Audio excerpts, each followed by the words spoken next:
Dumont adalah seorang komisaris polisi dan dulunya dia menjabat sebagai letnan yang menangani kasus ayahnya Essen. C'est exactement ce qu'il prévait. Seperti biasa, sebelum bekerja, mereka sarapan. Di sana, ada alat musik robot yang bisa diperintah oleh suara. Dengan kecerdasan Essen, dia berhasil meretas CCTV di rumah Dumont agar Essen bisa melihat kebiasaan Dumont di rumahnya. Essen kemudian menyamar sebagai petugas IT. Dia lalu memberitahu Dumont yang sedang berada di balai kota. Essen memberitahukan kalau di komputernya terdapat beberapa film vulgar. Essen di sana hampir ketahuan. Namun dengan keahliannya, dia berhasil mengelabui Dumont. Bahkan, dia masuk ke tempat yang sangat aman untuk melakukan aksinya. Essen lalu melumpuhkan Dumont dengan menotoknya. Ia lalu mengambil HP Dumont dan membuang SIM card-nya. Dan terlihat Essen keluar membawa Dumont dari gedung itu. Lalu membawanya pergi menggunakan mobil van. Essen membawa Dumont ke tempat yang sangat aman. Dia lalu menginterogasi Dumont dengan suara samaran. Essen lalu memperlihatkan foto ayahnya, berharap Dumont mengingatnya dengan cepat. Sayangnya di sana Dumont mengatakan kalau dia lupa. Cerita kembali ke masa lalu, di mana Dumont menangani kasus ayahnya Essen. Saat itu Babaka tetap menyangkal. Di sana Hubbard mengatakan kalau dia yakin kalau Babaka pencurinya. Karena kalung itu hilang, sebenarnya Babaka seharusnya dibebaskan karena tidak ada bukti. Dumont mengetahui kalau Hubbard mendaftarkan polis untuk kalung itu sebelum kalung itu hilang. Dan berdasarkan profil Babaka, tidak ada satupun catatan kriminal. Karena itu Dumont ragu kalau Babaka pelakunya. Akhirnya Dumont bisa mengingat kembali setelah Essen memperlihatkan dokumen kasus itu. Dia tidak merasa menjebak Babaka, tapi dia menjebloskan Babaka ke penjara, padahal kalungnya tidak ada. Itu artinya tidak ada bukti, dan hanya mengandalkan pengakuan Babaka yang sebenarnya Dumont tahu kalau itu dipaksakan. Di sana Dumont malah balik bertanya, "Siapakah Anda?" Essen kemudian menunjukkan beberapa tersangka yang dibebaskan Dumont yang diduga memberikan suap kepadanya. Essen tidak akan melaporkan kasus ini kepada Propam yang menurutnya tidak mengenakan, tapi dia akan memberitahu istrinya. Karena Dumont tetap tidak mengakui, Essen langsung menelepon istrinya. Tapi suara Dumont saat itu tidak bisa didengar oleh istrinya. Menghadapi ini, Dumont begitu tegang. Dia pun meminta minum kepada Essen. Sebelum memberinya air, Essen mematikan lampu agar tidak bisa melihatnya.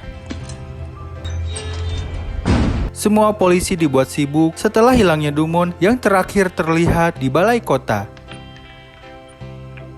Tiba-tiba Essen mendapat telepon dari Claire. Dia mengingatkan Essen akan hari ulang tahun Raoul anaknya. Inilah momen Essen dan Claire bertemu. Saat itu mereka satu kelas. Dan ketika Claire diganggu teman-temannya, Essen lah yang menolongnya.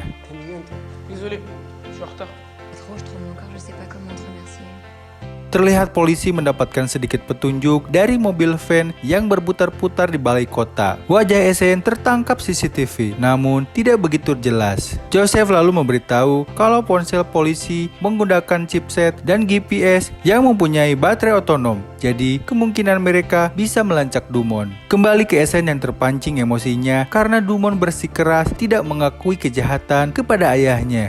Dan dia pun akhirnya berkata, Dumont akhirnya sadar kalau ini adalah Essen. Sementara itu, kepolisian akhirnya bisa melacak keberadaan Dumont dari GPS HP-nya. Mereka langsung bergegas ke lokasi untuk menyelamatkan Dumont. Tiba-tiba Dumont meminta maaf atas semua yang dialami ayahnya. Dia berjanji tidak akan melaporkan Essen jika dia membebaskannya. Entah apa yang dipikirkan Essen, dia pun akhirnya memaafkannya. Polisi akhirnya tiba di lokasi dan menemukan van dan sebuah kotak yang diduga berisi Dumont. Dan yang tak disangka, kotak itu hanya berisi badut. Essen yang cerdas lagi-lagi berhasil mengelabui mereka. Nyatanya, pria ini hanya dibayar untuk membawa peralatan saja. Joseph mengatakan dia yakin kalau pelaku dan Dumont masih berada di balai kota. Meskipun ini disebut kelakuan orang gila, Joseph yang membaca buku Lupin dengan baik menegaskan kalau itulah yang dilakukannya. Dan benar saja, terlihat Esen yang keluar dari balai kota bersamaan dengan datangnya para polisi tadi. Setelah dibebaskan, Dumont menepati janjinya. Dia tidak mau memberikan keterangan sedikit pun kepada anak buahnya. Di sana Joseph mengatakan kalau dia yakin kalau Louis dan pelaku penculikan adalah orang yang sama. Dia lalu memberikan dokumen kalau atasannya itu adalah orang yang menangani kasus hilangnya kalung 25 tahun yang lalu. Sesampainya di rumah, Dumont langsung menghancurkan semua kamera CCTV dan kamera tersembunyi agar Esen tidak bisa mengawasinya lagi. Dan inilah faktanya. Saat itu, Dumont dan Haber telah membuat kesepakatan di mana dia akan memaksa Babaka dan menandatangani surat pengakuan meskipun kalung itu tidak berhasil ditemukan. Dan sebagai imbalannya, Haber akan mempromosikan kenaikan pangkat Dumont karena dia dekat dengan Menteri Dalam Negeri.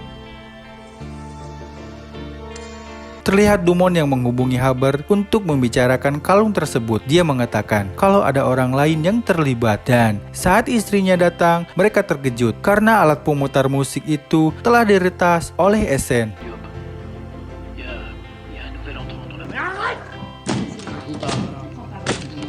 Dan itu meyakinkan Esen kalau Dumont tidak berubah. Terlihat drone yang masuk ke rumah Haber yang terpasang inframerah. Setelah melewati itu, drone itu memoto beberapa dokumen penting milik Haber.